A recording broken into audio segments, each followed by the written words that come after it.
इस वीडियो में हम लोग बिहार स्टेट का प्रीवियस ईयर क्वेश्चन को देखेंगे।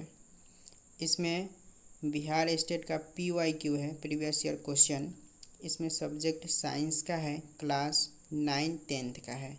वैशाली योद्धा हमारा यूट्यूब चैनल है, इसको सब्सक्राइब कर ले। इस पर आपको प्रीवियस ईयर क्वेश्चन मिलेंगे। यह इस सीरीज़ का पहला है। चलिए हम लोग पहला क्वेश्चन देखते हैं। पहला क्वेश्चन हमारा है कि किसी अंतरिक्ष यात्री को आकाश कैसा प्रतीत होता है। पहला ऑप्शन है काला, नीला, लाल, इनमें से कोई नहीं।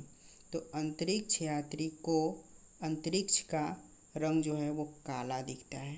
कारण वहाँ पे वायु नहीं है, इसलिए काला दिखाई देता है।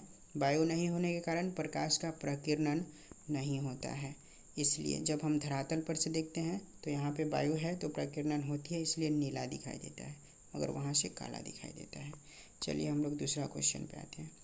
तेल लगा कागज होता है पारदर्शक, अपारदर्शक, पारभाषक।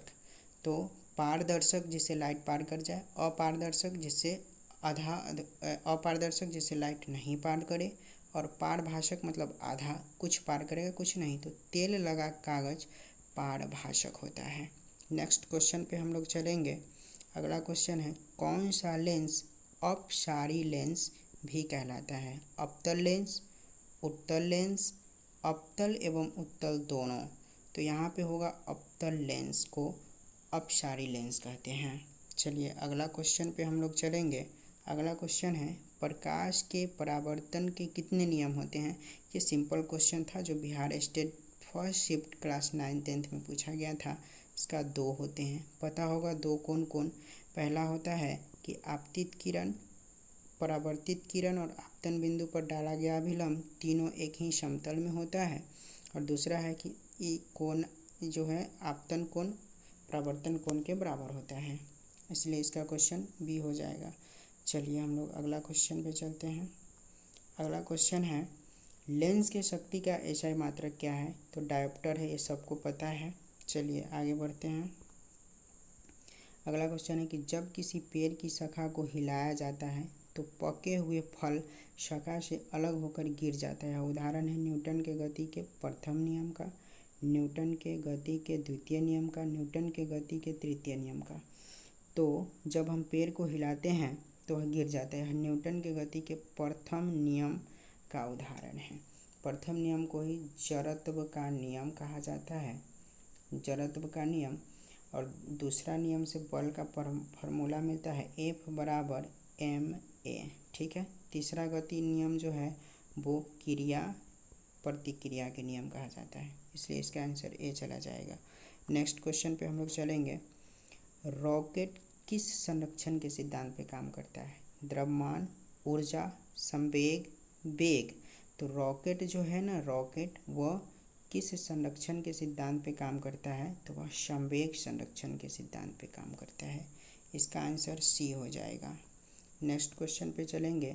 गुरुत्वाकर्षण के नियम के अनुसार गुरुत्वाकर्षण बल लगता है कुछ भी द्रव्यमान वाले किन्हीं 2 पिंडों पे, केवल पृथ्वी और सूर्य के बीच, केवल पृथ्वी और नगण्य द्रव्यमान वाले वस्तु के बीच, केवल 2 आवेशित वस्तु के बीच। तो गुरुत्वाकर्षण का नियम जो है वो कोई भी द्रव्यमान रखने वाले 2 वस्तु के बीच लगता है। इसका फॉर्मूला भी होता है F बराबर m1 m2 बटा r², जहाँ m1 m2 कोई भी वस्तु का द्रव्यमान होता है।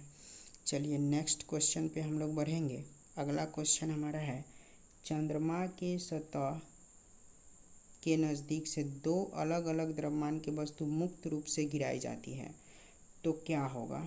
पहला ऑप्शन है किसी भी क्षण उसका वेग समान होंगे, उसका जड़त्व में परिवर्तन होगा, उसका त्वरण अलग अलग होगा, उन्हें समान परिणाम के बल की अनुभूति होगी। नहीं, जब हम चंद्रमा के सतह पर 2 वस्तु को गिराएंगे तो उसका वेग समान होगा, दोनों वस्तु एक साथ ही गिरेगा, भले ही उसका द्रव्यमान जो भी हो या फिर उसका वजन जो हो, लेकिन दोनों एक साथ गिरेगा। ऑप्शन A हो जाएगा।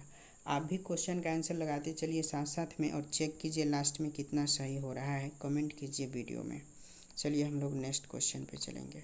अगला क्वेश्चन है 400 न्यूटन वजन मतलब भार, स्मॉल w दे दिया है 400। ठीक है।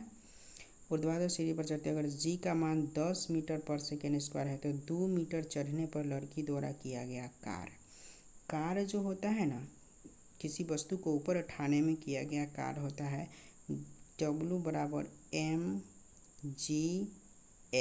ठीक है। m है वस्तु का द्रव्यमान, लेकिन यहाँ भार दिया है तो हमको द्रव्यमान निकालना पड़ेगा। भार बराबर फॉर्मूला होता है मास गुने गुरुत्वीय त्वरण। ठीक है। तो भार यहाँ पे दे दिया है 400, तो यहाँ पे रखेंगे 400, यहाँ पे 400 हो जाएगा और 400 बराबर इधर का आपका मास तो हमको निकालना है m का मान और गुने, और इधर हो जाएगा आपका g के मान दिया है 10, तो 10 हो जाएगा। जब हम m निकालेंगे तो ये 10 इधर आ जाएगा, तो 400 से 10 कट भागा में चल जाएगा, तो 400 को 10 से काटेंगे 40 बार में कट जाएगा। तो m का मान यहाँ से निकल के आ गया है 40 आ गया है। चलिए अब यहाँ पे हम लोग पुट करेंगे mgh में, तो m का मान हो गया है 40 और गुने g का मान दिया है 10 गुने h का मान दिया है 2, गुना करेंगे 4 दूना 8 हो जाएगा और उसके बाद 2 जीरो है तो 2 जीरो रखेंगे, इसका आंसर चला जाएगा बी 800 जूल। चलिए नेक्स्ट क्वेश्चन पे हम लोग आगे बढ़ेंगे। अगला क्वेश्चन हमारा है कि किसी वस्तु की गतिज और स्थितिज ऊर्जाओं के योग को क्या कहते हैं, तो उसकी रासायनिक ऊर्जा, ऊष्मीय ऊर्जा, यांत्रिक ऊर्जा या फिर ऊर्जा का संरक्षण। तो किसी वस्तु की गतिज और स्थितिज ऊर्जा के योग को हम लोग उसका यांत्रिक ऊर्जा कहते हैं। चलिए नेक्स्ट क्वेश्चन पे आगे बढ़ेंगे। नेक्स्ट क्वेश्चन हमारा है किसी वस्तु को ऊंचाई से मुक्त रूप से गिर रहा है, आधी ऊंचाई तक पहुंचने के पश्चात उसमें होगा केवल स्थितिज ऊर्जा, आधा स्थितिज ऊर्जा, आधा गतिज ऊर्जा, स्थितिज ऊर्जा एवं गतिज ऊर्जा, केवल गतिज ऊर्जा। तो जब हम किसी वस्तु को मुक्त रूप से ऊंचाई से गिराते हैं तो आधी ऊंचाई के बाद उसमें आधा स्थितिज ऊर्जा और आधा गतिज ऊर्जा होता है। इस प्रकार इसका आंसर बी चला जाएगा। अगला क्वेश्चन पे हम लोग चलेंगे।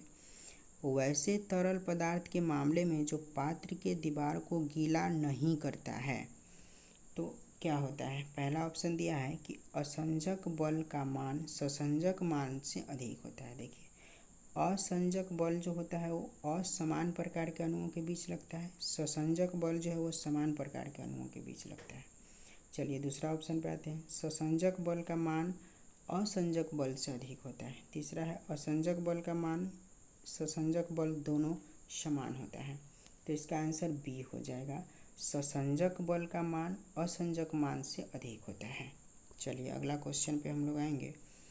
विद्युत शक्ति का ऐसा मात्रक क्या है। किलोवाट, वाट, एम्पियर, जूल। जूल ऊर्जा का मात्रक होता है, एम्पियर जो है वो विद्युत धारा का मात्रक होता है, तो विद्युत शक्ति का ऐसे मात्रक वाट हो जाएगा। चलिए नेक्स्ट क्वेश्चन पे हम लोग आएंगे। अगला क्वेश्चन है हम लोगों का कि विद्युत प्रतिरोधकता का ऐसा मात्रक क्या होता है। ओम। ओम प्रतिरोध का होता है इसलिए ये नहीं होगा।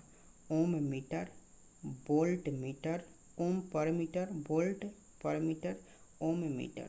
तो प्रतिरोध तो हम लोग जानते हैं कि प्रतिरोध जो है रेसिस्टेंट आर डायरेक्टली प्रोपोर्शनल होता है L/A का।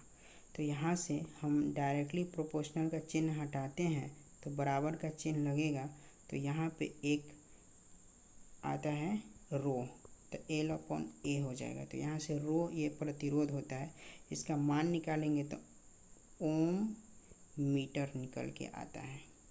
इसका आंसर डी हो जाएगा। चलिए 15 क्वेश्चन था आज, इसमें से आपका कितना सही हुआ है कमेंट करें और नेक्स्ट क्वेश्चन नेक्स्ट वीडियो में आएगा। धन्यवाद।